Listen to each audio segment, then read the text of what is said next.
Et puis, je donne la parole. Alors, Olivier, juste pour le présenter un petit peu, donc Olivier, il a fait toute sa carrière dans l'horlogerie, en tout cas dans le luxe. Il a commencé, je crois, chez Richemont.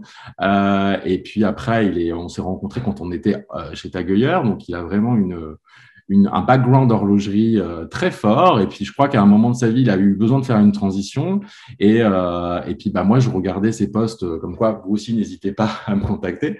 Je regardais ses posts et puis je regardais le fait qu'il lançait plein de trucs sur le développement personnel. Et je trouvais très intéressant sa manière de percevoir les choses et puis son double regard à la fois horlogerie et puis à la fois développement personnel, résolution de problèmes, surtout au niveau managérial. Donc, je te donne la parole, Olivier, et je te remercie d'être là. Ok, alors merci beaucoup Raphaël, bonjour à tout le monde. Alors je suis ravi d'être là, effectivement, d'échanger un petit peu sur ce thème. Alors comme Raphaël l'a dit, hein, le titre était volontairement un peu provocateur et paradoxal parce que la position dont on va parler, celle du manager, l'est elle-même. Donc voilà, moi j'ai effectivement 20 ans d'expérience dans le luxe en tant que cadre. Donc, j'ai été manager et j'ai été manager. Donc, c'est toujours intéressant aussi de parler des deux côtés de la barrière dans cette posture. Et c'est un thème aussi, voilà, plutôt d'actualité. On en parle beaucoup, encore plus dans la période après Covid, puisque le contexte que tout le monde a vécu a vraiment un petit peu perturbé les habitudes du management, en tout cas les a remises en question. Certains s'y sont très bien adaptés, d'autres un petit peu moins. Par nécessité, beaucoup d'entreprises se sont adaptées au télétravail et on est passé souvent d'un mode de management du contrôle vers un mode de management de la confiance. Le télétravail rend ces principes encore plus nécessaires.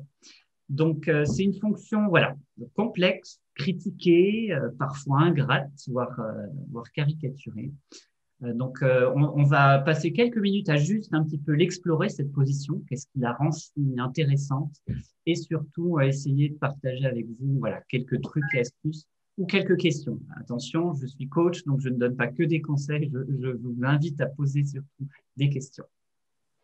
Je te propose qu'on rentre dans le vif du sujet. Comment on atterrit dans cette position? Comment on devient manager? Alors, je vais juste vous partager un petit support imagé Ah, pour super. un petit peu accompagner mon propos. Top. Alors, pourquoi ou comment on devient manager? Alors aujourd'hui, c'est souvent, et ça je l'ai observé dans mon parcours, c'est souvent considéré comme une évolution logique et très verticale. On passe d'un poste en général opérationnel ou d'expert à un poste de management. C'est perçu comme une promotion et souvent, il n'y a pas vraiment d'autre issue proposée dans les entreprises quand quelqu'un souhaite bouger. Et pourtant, ce saut, en tout cas cette évolution, c'est pas insignifiant. Pour moi, c'est plus un décalage de position qu'une promotion logique et purement verticale. C'est vraiment une différence de position et on va, dans la position de manager, devoir mettre en application, voire apprendre des nouvelles compétences qu'on n'avait pas forcément l'occasion d'avoir ou d'utiliser dans une position plus experte, plus technique ou plus opérationnelle. Donc, c'est un métier pour moi qui vraiment mériterait d'être plus accompagné. Moi, j'aurais franchement adoré. Je suis devenu quoi, on va dire, primo manager à 25 ou 26 ans en Australie. Et ça a été un petit peu la surprise, pour ne pas dire que ça a été compliqué, parce que voilà, effectivement, on arrive dans un nouveau contexte où on va attendre de nous bien plus que des compétences techniques. Alors, c'est sûr, c'est un métier, enfin, il faut diriger et ça, on ne nous l'apprend pas. Voilà, exactement. Alors, les compétences, je dirais, attendues d'un manager, il y en a qu'on a ou qu'on apprend assez facilement. Je vais dire, elles se classifient selon deux grandes catégories. Il y a les compétences organisationnelles, les fameuses hard skills, et les compétences relationnelles. Ça, c'est vraiment les deux grandes familles. Alors, dans la première, vous allez trouver des choses comme le pilotage, c'est-à-dire la définition d'objectifs, la définition de KPI. Il y a toute la partie vraiment organisation du travail, coordination des tâches, répartition des tâches au sein d'une équipe, répartition des objectifs entre les différents membres d'une équipe. Donc ça, c'est de la pure organisation. Il y a un autre point qui parfois peut poser problème, c'est tout ce qui concerne la délégation. Quand on commence à être manager, on ne peut plus tout faire tout seul. Il faut commencer justement à apprendre cette répartition des tâches du travail et apprendre à faire confiance aux autres pour les faire. Et ensuite vient le relationnel. Le relationnel, là, c'est plus nouveau. On s'éloigne un peu du confort de l'expertise et des tâches techniques, puisque là, on va demander au manager d'être un animateur. Animer, ça veut dire motiver, ça veut dire faire passer les décisions, ça veut dire maintenir la cohésion dans un groupe. Et il y a également la partie direction. Donc, parfois, il va falloir prendre des décisions difficiles, parfois les imposer. C'est mieux de les partager, mais on va voir, encore une fois, le management et le leadership sont contextuels. Donc voilà, ce sont les deux grandes compétences. Et malheureusement, je dirais les compétences organisationnelles font encore l'objet de trop d'attention. Souvent, on est jugé, évalué sur celles-ci. Et un manager est beaucoup moins souvent évalué sur ses capacités purement managériales humaines. En général, un KPI de manager, ça va être les résultats atteints. Et très peu vont définir des KPI sur comment j'ai fait grandir mon équipe, comment j'ai fait évoluer mes collaborateurs, etc. Donc, si je comprends bien, une ou un manager, il doit bosser 3 fois plus que les autres. C'est un peu un super man du boulot, quoi. Alors, c'est effectivement une des croyances dominantes, on va dire, sur le manager. On va dire, je l'ai dit en intro, c'est souvent une position ingrate ou complexe. Et oui, il y a des croyances. Alors, chez les managers comme chez les managers, envers leurs managers, ouais, on a un peu cette image parfois que le manager, c'est quelqu'un qui doit tout savoir faire. C'est ce super-héros, cette super-héroïne dont on attend à peu près tout. Il faut être expert dans son domaine, il faudrait maîtriser les relations humaines, il faut être stratège, visionnaire, faut être proche de son équipe, mais à la fois ferme, faut être source d'inspiration, faut écouter, être disponible, mais en même temps continuer à exécuter l'opérationnel. Donc ça, c'est une image qui colle un petit peu à la peau. On va voir que ce mythe du super-héros est de moins en moins réel et de plus en plus, performance ne rime pas avec toute puissance. La vulnérabilité fait son grand retour en force dans le management. On parle souvent aussi de la solitude, du pouvoir, ce qui fait qu'on peut aussi penser à la solitude du manager. C'est une position où on ne va pas être aimé, on va être amené à prendre des décisions qui vont contre les intérêts de certaines personnes. Donc voilà, il y a cette notion de voilà, c'est un poste où je ne vais plus être aimé. Gros problème, par exemple, pour les empathiques qui ont besoin d'être aimés. C'est une position aussi un petit peu bâtarde, j'ai mis ici entre enclume et marteau, parce que voilà, de temps en temps, on se dit, est-ce qu'on fait partie de la direction, la vraie, celle qui décide, ou est-ce qu'on est vraiment dans le terrain proche de ses équipes? On est un petit peu de cet intermédiaire entre deux couches hiérarchiques aux responsabilités très différentes. Et enfin, il y a cet équilibre un petit peu à trouver entre expertise et encadrement. C'est vraiment, moi, de nombreuses fois, j'ai des personnes qui viennent me dire « Ah, mais si je ne suis pas expert dans ce domaine, je n'ai aucune légitimité à manager cette équipe-là. » Ça, c'est une croyance qui revient très souvent. Est-ce qu'il faut être expert de son domaine pour être capable de manager? Je ne vais pas vous donner la réponse tout de suite, mais c'est une question que vous devriez avoir dans le coin de la tête en général. Alors justement, on voit en tout cas que le manque de sérénité, il est créé par justement des opposés, en fait, des tensions entre des qualités qu'on devrait avoir, des concepts. Est-ce que tu peux nous donner des astuces concrètes? Parce que c'est un peu là, c'est un peu ça pour lequel on est là, en fait. Alors effectivement, je vais essayer. Alors j'en ai choisi 5 aujourd'hui, évidemment.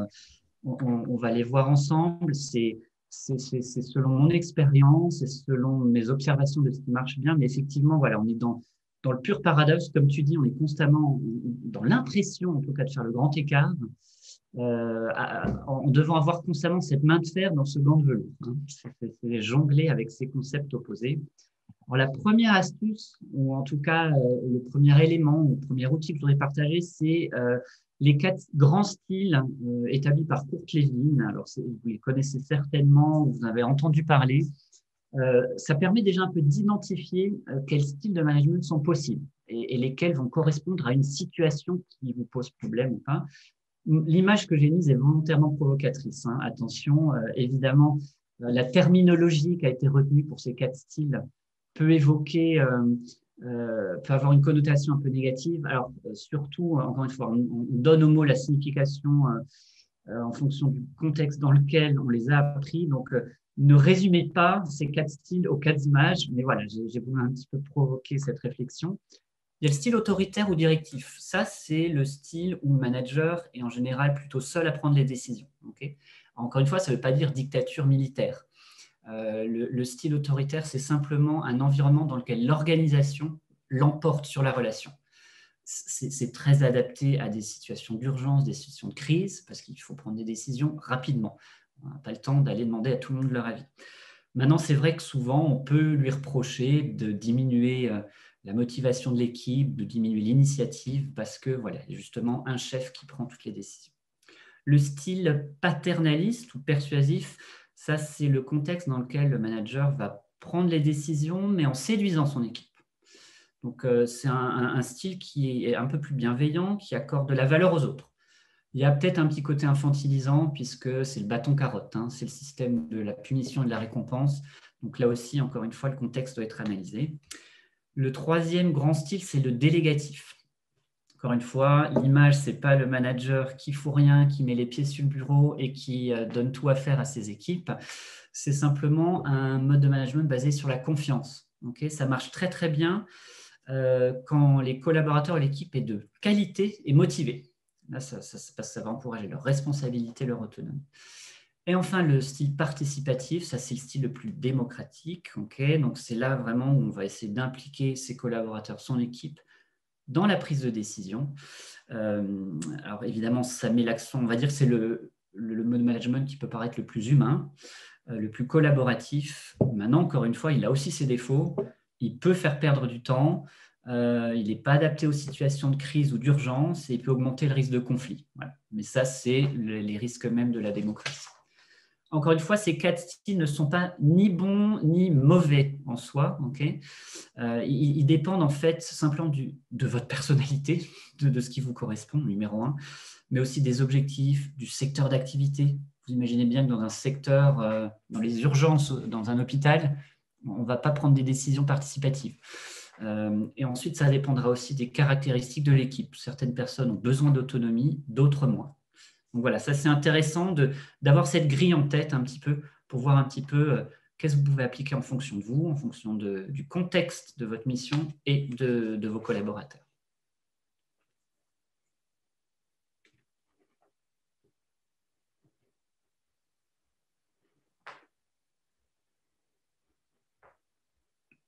Je ne t'entends pas, Raphaël.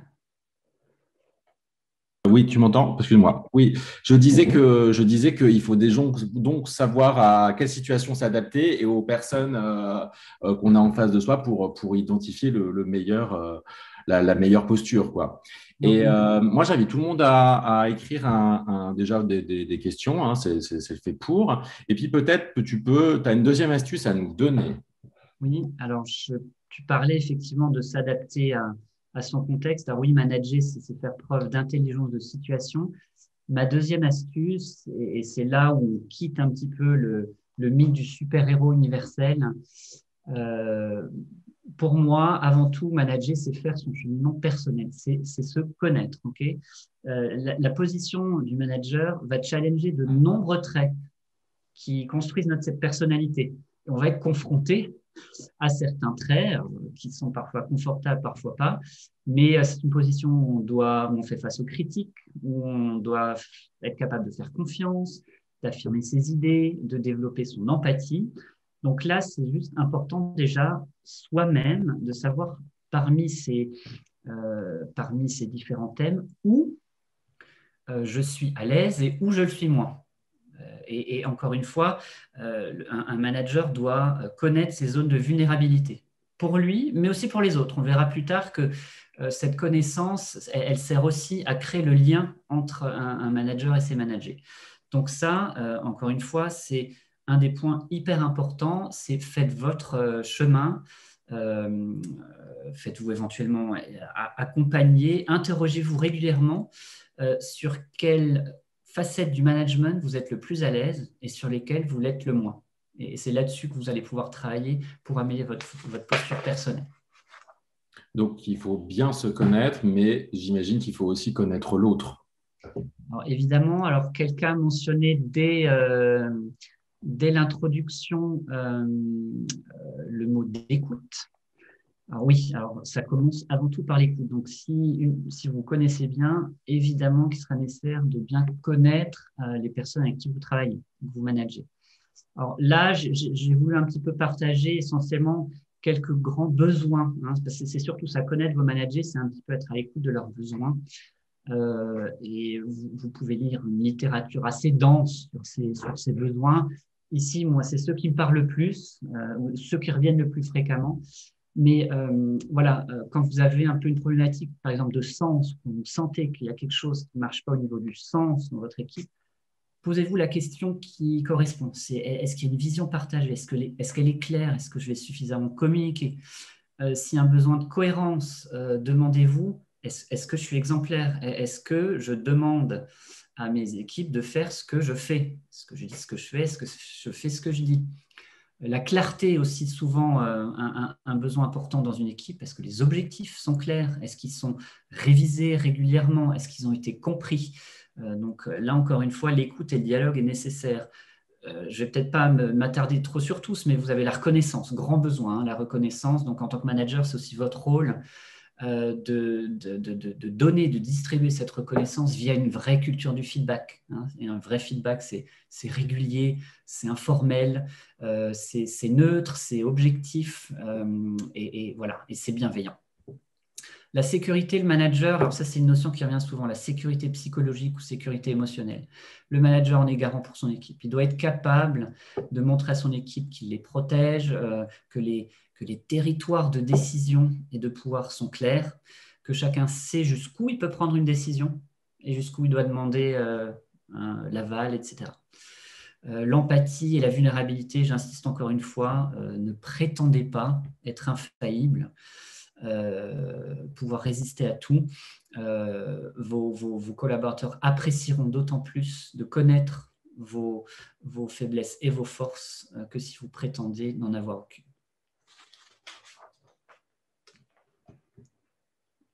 Nous un problème de son. Pardon. Si je comprends bien, Olivier, c'est que du coup, en fait, en écoutant les besoins, les critiques aussi de ces managers, on comprend mieux qui on est. Exactement. Alors, acceptez-les, encore une fois. L'art du feedback, c'est pas seulement savoir le donner, hein, c'est savoir le recevoir. Être capable d'écouter les retours de ses équipes. Encore une fois, il y a une façon de les donner. Il ne s'agit pas de se faire hurler dessus. En coaching, on voit aussi de nombreux outils pour apprendre à le recevoir, le donner. Mais voilà, mais c'est important. Ça va aussi parfois vous révéler des zones que vous ne connaissiez pas sur vous-même ou dont vous n'étiez pas conscient. Alors, j'ai une première question peut-être de Benoît et qui demande, est-ce que le type de management doit être adapté à chaque collaborateur ou faut-il un seul type pour toute l'équipe? Non, alors, encore une fois, c'est le doux équilibre. C'est toujours ce paradoxe. En tant que manager, vous allez gérer une équipe, donc vous allez devoir adapter un style à un groupe de personnes, et en même temps, vous allez manager des individus. Vous avez toujours des objectifs collectifs et des objectifs individuels. Donc, à vous, je dirais, connaissez les individus du groupe, mais essayez de comprendre aussi la dynamique du groupe, comment le groupe fonctionne. Alors, s'il y a vraiment un élément perturbateur, essayez aussi un peu de comprendre ce qui se passe, mais il faut savoir jongler avec les deux. Je dirais pas, on ne peut pas imposer un style à un groupe si on voit qu'il n'est pas du tout adapté à une personne et que ça va provoquer des tensions et des risques dans les atteintes des objectifs. Donc, si je reprends, on se connaît soi-même, on connaît les autres. Qu'est-ce que tu peux nous dire d'autre? Alors, il y a la notion de leadership. On l'a eu aussi dans le chat du début de ce live. Exact, ouais. Oui, la notion de leadership est évidemment liée à celle de manager. On va demander à un manager de montrer des compétences de leader. Alors, qu'est-ce que c'est leadership, hein, assez facilement ou assez de façon succincte, c'est vraiment la capacité d'être écouté et d'être suivi, hein. C'est la compétence qu'un individu d'être suivi par les autres. Alors, vous comprendrez que le leadership est par essence relationnel. Il faut un leader, donc quelqu'un d'inspirant, et il faut des followers, donc des personnes inspirées. Ça, c'est... Il n'y a pas forcément de notion de contrainte ou d'hierarchie. Le leadership n'est pas forcément hiérarchique, justement. Un titre ne va pas conférer un statut de leader, même s'il peut donner une certaine autorité, mais ce n'est pas ce qui va faire le leadership. Et le leadership est contextuel. Encore une fois, chaque situation demande cette intelligence d'adaptation. Alors ici, je voudrais juste partager avec vous, par exemple, un modèle qui passe en revue 4 grandes compétences du leadership et que vous pouvez régulièrement interroger pour voir où vous avez peut-être une position de faiblesse et où vous êtes très fort, ou ce qui manque un petit peu dans l'équipe que vous dirigez. Ou vous pouvez l'utiliser pour faire un retour à votre manager aussi. C'est le modèle CASE. Alors le premier, le C, c'est communauté. Et ça, c'est la capacité à créer justement une sécurité, une motivation dans l'équipe pour le manager. Okay, pour les managers, la communauté, c'est simplement le désir d'appartenir à quelque chose de plus grand qu'eux. Donc il y a vraiment, ça va dans les deux sens, cette communauté. L'authenticité, le A d'authenticité, là, c'est pour le manager d'accepter de révéler ses défauts, sa vulnérabilité. Et pour les followers, c'est simplement de savoir qui est leur chef. Qui il est humain, quelle est sa disponibilité, quelles sont ses faiblesses. Il n'y a aucun souci aujourd'hui à les montrer, ni les émotions. N'oublions pas les émotions. Le management, ce n'est pas réservé au roi de la fermeté et de la froideur. Le sens, le S de sens, là pour le manager, c'est s'assurer de la clarté des objectifs et du feedback régulier. Est-ce que ces objectifs sont compris? Est-ce qu'ils sont révisés par rapport au contexte? Est-ce que tout le monde les a compris de la même façon pour s'assurer que tout le monde aille dans la même direction? Pour les followers, ça sera simplement un sentiment d'utilité et de contribution. Et le E d'enthousiasme, bah là, c'est voilà, c'est un peu ce rôle d'animateur dont on a parlé. C'est célébrer les succès, avoir le sens de l'urgence.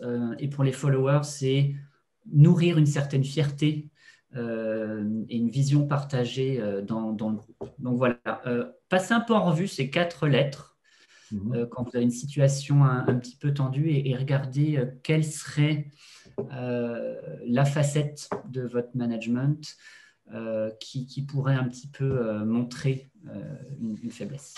Alors, j'ai une question très intéressante de Stan Scud qui dit: le leadership s'apprend ou c'est inné? Alors, ça a été longtemps débattu. Alors, jusque dans les années 50, on pensait que c'était inné. Maintenant, je dirais que la majorité des études et des psychologues s'accordent à dire que ça peut s'apprendre. Okay, encore une fois, ce n'est pas 100%. Ce que je préfère dire, c'est que certains aiment le faire ou être leader et d'autres pas. Et ça, c'est le choix de chacun. Hein. Si quelqu'un n'a pas envie, on ne va pas le forcer à être leader. Je dirais plutôt, si vous avez la fibre ou si c'est quelque chose que vous aimez, ça vous aidera naturellement à développer votre charisme et leadership. Si vous n'aimez pas, eh ben, vous pouvez avoir vos raisons. Hein. Je dis encore une fois, tout le monde ne va pas devenir manager ou n'a pas envie de le devenir. Donc, moi, je serais aujourd'hui plutôt pour dire que un, est-ce que vous en avez envie ou pas? Parce que voilà, vous le voulez. Et deux, ça s'accompagne. Ça s'apprend et ça s'accompagne. C'est un chemin long. Ça ne s'apprend pas en... Voilà, vous ne sortirez pas manager au bout de ce live. Hein. C'est long. Cas, mais en tout cas, vous aurez des petits trucs. On peut devenir un meilleur manager tout de même. Exactement. C'est un peu l'objectif quand même. Ouais. Et du coup, j'ai une autre question de David Biola qui dit comment devient-on un leader niveau 5? Alors, je ne sais pas qu'est-ce que le niveau 5. Alors, ça Peut-être que toi, tu parle pas suis. non plus. Ah bon, bah peut-être on va peut-être en poser une autre. Est-il intéressant de conférer le leadership à un collaborateur qui pourra entraîner l'équipe dans le bon sens des valeurs de l'entreprise ou est-ce dangereux pour notre leadership de manager? Ah non, non, alors là se pose, alors très bonne question, hein. D'ailleurs, elle dit forcément quelque chose sur celui qui la pose. Ça, encore une fois, ça va dépendre de vous, de votre contexte, de la confiance que vous avez à déléguer une partie de votre leadership, hein. Être leader, c'est démontrer une grande confiance dans les autres et à la fois une confiance en soi. Vous ne pouvez pas avoir confiance dans les autres si vous n'avez pas confiance en soi. En général, c'est les grands problèmes, par exemple, dans la délégation, que ce soit la délégation d'une tâche ou d'un certain pouvoir. Souvent, j'ai des gens qui viennent me voir et me disent ah, j'ose pas trop déléguer ça, sinon je vais passer pour quelqu'un qui a pas d'autorité ou que je sers à rien. Et en fait, quand on pense ça, c'est pas du tout un manque de confiance dans l'autre, c'est un manque de confiance en soi. C'est quelqu'un qui va avoir peur finalement de pas montrer qu'il est capable ou qui va imaginer son autorité réduite parce qu'il l'a partagée. Bon, en tout cas, j'aime bien ce modèle. C'est bien facile à mémoriser. Et il y a aussi une image qu'on voit beaucoup sur les réseaux sociaux, qui est très virale. C'est toujours cette différence entre le boss et le leader. Ah, là, voilà. Du coup, est-ce que tu arrives à nous en dire plus justement sur ce qu'il faut faire, pas faire? Alors, effectivement, il suffit de googler un petit peu boss versus leader, c'est des images qui circulent beaucoup. Encore une fois, c'est pas une recette, mais il y a toujours je dirais, un fond de vérité derrière chaque morceau d'humour. Donc là aussi, je vous invite un petit peu à aller les regarder, à vous amuser et de voir aussi un petit peu finalement chez vous ou chez les autres quelle ligne ou quel item là parmi ceux-ci vous parle ou lesquels sont vraiment une expérience inconfortable et ça résume un petit peu ce qu'on vient de dire, hein. Effectivement, encore une fois, c'est caricatural, mais ça montre bien ce grand écart et le rôle du manager, c'est de trouver où mettre le curseur entre ces deux extrêmes, en fait. C'est vraiment une position de curseur. Si on parle, par exemple, de bienveillance ou de gentillesse, j'ai parfois eu des thèmes sur, voilà, je suis un manager, est-ce qu'on peut être gentil et manager? Alors, encore une fois, qu'est-ce que c'est gentil? Chacun a sa définition de gentil. Si vous demandez à quelqu'un, vous mettez quoi en face de gentil? Vous aurez souvent des réponses très différentes. Pour certains, ça sera égoïste, pour certains, ça sera ferme. Donc voilà, encore une fois, il s'agit de bien définir chacun la perception qu'il a du concept et savoir où il met le curseur sur ces extrêmes.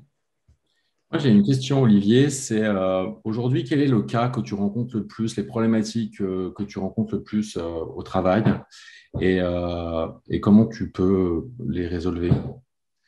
Alors, les cas que j'accompagne régulièrement, c'est essentiellement ce que j'ai appelé les primo-managers, ou, comme on parle des primo-accédants à la propriété. Effectivement, mon discours est peut-être pas le même pour un manager très expérimenté, un haut cadre, un haut dirigeant.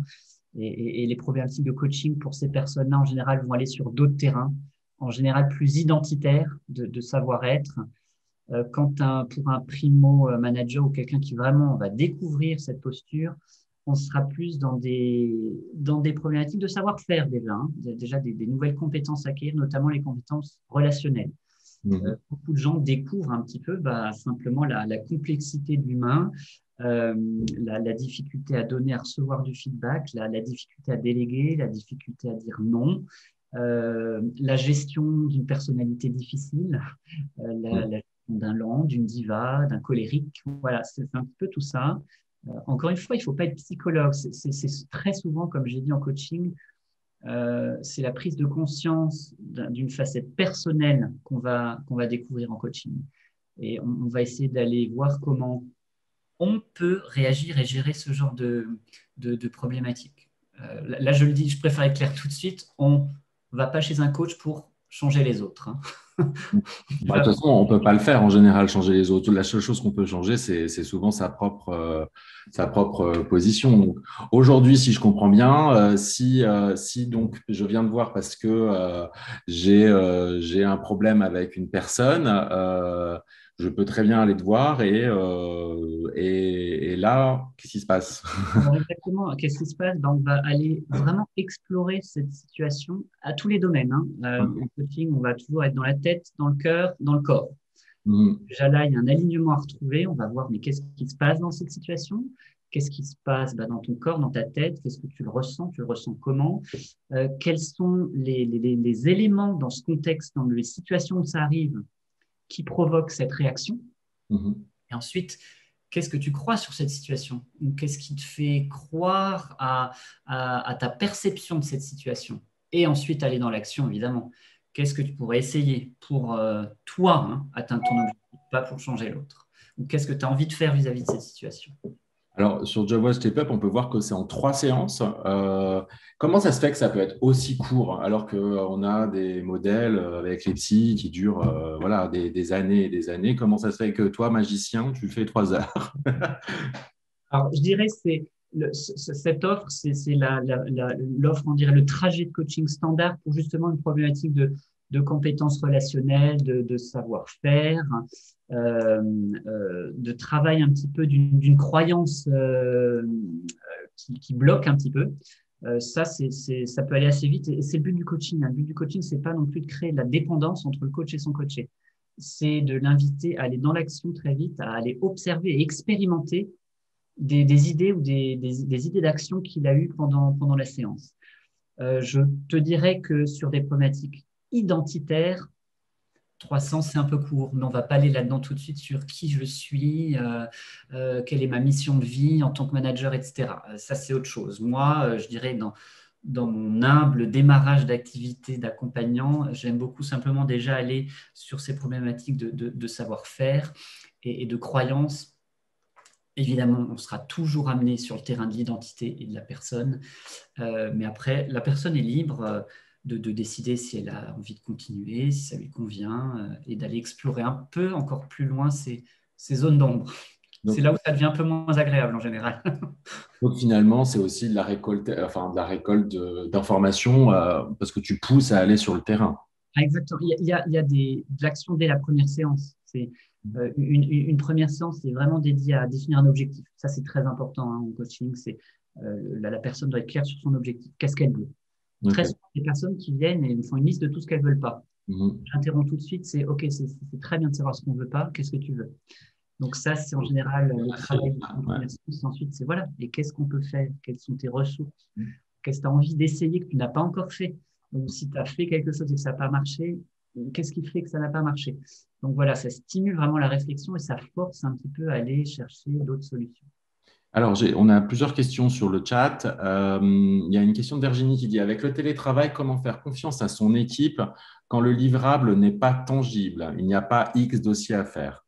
C'est vrai que du coup, c'est le télétravail, ça a un peu perturbé beaucoup de managers parce qu'ils n'avaient plus le contrôle Alors, on est un peu dans la de mission. présence, etc. Alors, encore une fois, ici, qu'est-ce que ça veut dire tangible? Est-ce que déjà, par rapport à avant, quel était, je vais répondre à une question, à cette question par une question, mais quel était le mode de contrôle de cette personne avant en présentiel? Quand on dit tangible, ça voulait dire quoi? Est-ce que vous aviez l'habitude d'aller voir en personne la personne derrière son écran, de vous asseoir à côté d'elle pour un petit peu faire le point? Auquel cas, bah, si c'était un peu une habitude en présentiel, bah, comment est-ce qu'on peut la transformer en distanciel ou comment est-ce qu'on peut adapter ce mode de feedback en distanciel? Je dirais pas. Effectivement, pour beaucoup, ça a été un peu perturbant parce que contrôle équivalait à présence physique, à Mm. voir mes personnes travailler. Et j'ai connu, hein, des managers qui disaient, qui considèrent L'angélisme. le raccourci entre télétravail et vacances. Mm. Parce qu'on s'imagine les gens chez eux, assis confortablement, et puis tant mieux, bienvenue à ça. Donc voilà, je comprends l'inconfort de certains, mais c'est toute la notion de contrôle qu'il faut un petit peu réanalyser. Comment, moi, je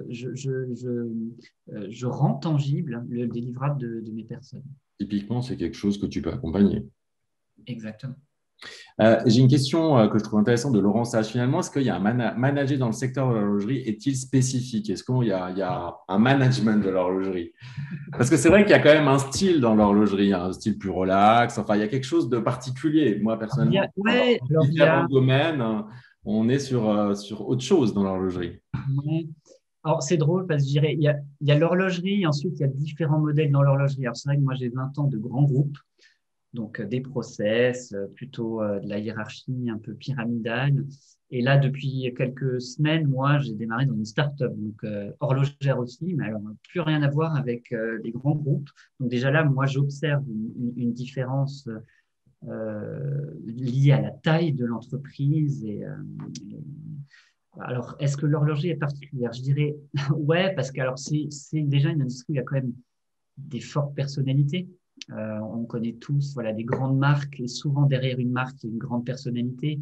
Aujourd'hui, ouais, alors tu en as interviewé plusieurs, hein, celui d'Audemars Piguet, tu avais Monsieur Biver. Donc oui, ces gens-là déjà sont des personnalités imposantes. Et on ne peut pas ne pas prendre en compte la personnalité dans leur style de management. Donc oui, je dirais que dans l'horlogerie, on est déjà facilement confronté à des, je dirais à des managements très incarnés. Euh, L'identité du manager fait presque un moment ou a une influence carrément sur l'identité de la marque. Hein, Et puis, des fois, j'ai presque envie de dire qu'avec ce type de personnalité aussi, on est aussi, c'est le manager qui, des fois, manage un peu aussi le grand manager. Tu vois ce que je veux dire? Il y a aussi un peu peut faire quelque chose, subtilement il y a quelque chose de l'ordre leur donner l'impression, mais ouais, et en fait, et l'horlogerie aussi, on est dans des produits, on est dans la beauté, on est dans le luxe. Donc, on est aussi, en général, les managers dans l'horlogerie sont des gens qui aiment hein, ce produit. émotionnel. Et on est on va être dans l'émotion. Alors là, manager l'émotion par rapport à la raison, c'est aussi un peu différent. On va être dans le subjectif. J'imagine tout le monde a été confronté à des décisions prises sur un j'aime pas, quoi. Donc là, on se dit. Donc oui, l'horloge, je suis ravi que tu le dises, Raphaël. C'est vraiment l'émotion aura un poids certainement beaucoup plus important dans le luxe en général Mm. que l'horlogerie, que voilà chez Airbus ou chez un fabricant de train ou de matériel médical. Alors, Olivier, moi, ce que je te propose, c'est peut-être t'enlèves le partage d'écran. Comme ça, on te voit en grain. Euh, voilà, peut-être enlève ton. Voilà, magnifique. Et puis là, on est 43, on pourrait continuer. Moi, ce que je retiens, c'est qu'en tout cas, tu es capable d'accompagner bah, sur des moments de transition compliqués. Et ça, je te remercie. En tout cas, bah, de le proposer pour nous et de le proposer à toutes les personnes ici. Je te remercie beaucoup. Moi, ce que je vous propose, en tout cas, c'est bah, pour continuer ça. En tout cas, Valérie vous a mis le lien dans la barre de chat. Nous, on vous offre 30 minutes gratuites bah, d'entretien avec Olivier. Donc, il suffit en fait de nous envoyer un petit mail sur l'adresse coaching@jobwatch.ch. Donc là, bah, justement, c'est l'intérêt bah, de voir un peu bah, quelle est votre problématique, comment on peut vous aider, comment on peut bah, décoincer une situation qui peut être un peu problématique pour vous actuelle. Et du coup, voilà. Donc, bah, moi, de mon côté, je voulais vraiment vous remercier. Donc, voilà, il y a Valérie qui le met en plein écran et qui va vous l'envoyer en PDF. Et puis, elle va l'envoyer. Voilà, c'est le petit like boss. Donc, comment être le boss? Enfin, maintenant, on aurait pu mettre like leader, mais mais, euh, mais ça sera pour la prochaine fois. Et puis voilà. Mais en tout cas, voilà, vous avez ces 30 minutes gratuites, donc n'hésitez pas. Il y a donc c'est coaching at jobwatch.ch. Moi, je voulais encore vous remercier. Je sais que c'est extrêmement compliqué en ce moment. Bah, voilà, on a beaucoup de live. Donc, je voulais encore vous remercier bah, de votre suivi, que vous soyez là. Et puis, bah, on est vraiment ravis de vous retrouver. La prochaine fois, ce sera un live avec Marie-Hélène qui est une autre experte Job Watch Step Up et qui va, elle, nous expliquer un peu les clés d'une candidature gagnante. Donc voilà, donc vraiment n'hésitez pas, contactez-nous et puis bah, suivez-nous sur les réseaux sociaux. Je vous souhaite une belle continuation de journée et merci encore. Et puis merci Olivier. Merci. Merci à tous. Et à toutes.